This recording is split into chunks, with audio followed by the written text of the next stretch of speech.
Sahara, après le loupé avec Biden, Sanchez pourra se rattraper avec Guterres.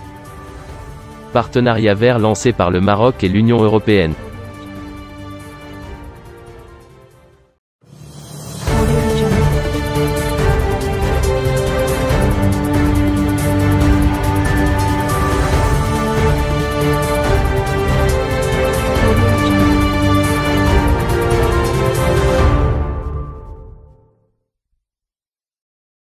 Le 14 juin à Bruxelles en marge du sommet de l'Organisation du traité de l'Atlantique Nord, Pedro Sanchez n'a pas pu bénéficier de suffisamment de temps pour aborder la question du Sahara occidental avec le président Joe Biden.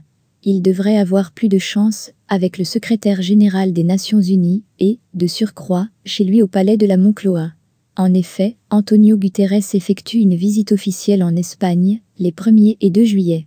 Outre la réunion avec Sanchez, le Portugais aura des entretiens avec la ministre des Affaires étrangères, Arantxa González, d'abord à Valence et ensuite à Madrid.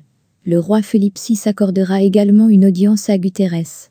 Autant de rencontres qui s'offrent aux responsables espagnols pour exprimer leur position sur le différend territorial et, sans doute, réitérer leur appel au secrétaire général de l'Organisation des Nations Unies pour relancer le processus de négociation avec la nomination d'un nouvel envoyé spécial au Sahara occidental. Un poste vacant depuis 2 années.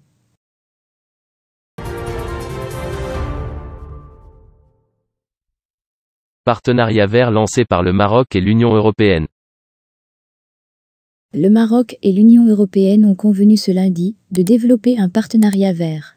La reprise verte vise le bien-être des générations présentes et futures et cherchera à mettre en place conjointement des réponses appropriées en cohérence avec l'agenda 2030 des Nations Unies, l'accord de Paris sur le changement climatique et les objectifs de développement durable, ajoute la déclaration. La déclaration conjointe Maroc-Union européenne annonce que le partenariat vert découle de la déclaration politique conjointe instituant le partenariat euro-marocain de prospérité partagée, adoptée en juin 2019, priorisant la coopération en matière d'énergie, de lutte contre le réchauffement climatique, de protection de l'environnement et de promotion de l'économie verte. Le partenariat pourra s'appuyer sur le nouveau modèle de développement et les efforts du Maroc en matière d'énergie, de changement climatique, d'environnement et d'économie verte, ainsi que son engagement en faveur d'une coopération triangulaire et sud-sud dans ces domaines. Les actions visées sont les politiques et les investissements dans la transition énergétique vers un modèle propre, une gestion durable de l'eau et des déchets, la lutte contre la pollution de l'air, ainsi que la protection de la biodiversité, la transformation vers une économie à basses émissions en carbone, et l'accroissement des capacités d'adaptation et de la résilience au climat. Selon la déclaration conjointe, l'Union européenne reconnaît le leadership du roi Mohamed VI en matière de lutte contre le changement climatique, ses efforts en faveur d'un développement durable et inclusif du royaume et du continent africain.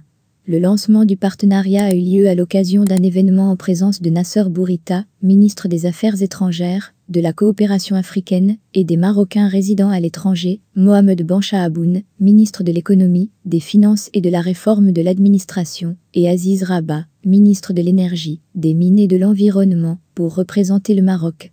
L'Union européenne était représentée par Frans Timmermans, vice-président exécutif de la Commission européenne, Oliver Varhelyi, commissaire européen à l'élargissement et à la politique européenne de voisinage et Virginijus Sinkevicius, commissaire européen à l'environnement, aux océans et à la pêche.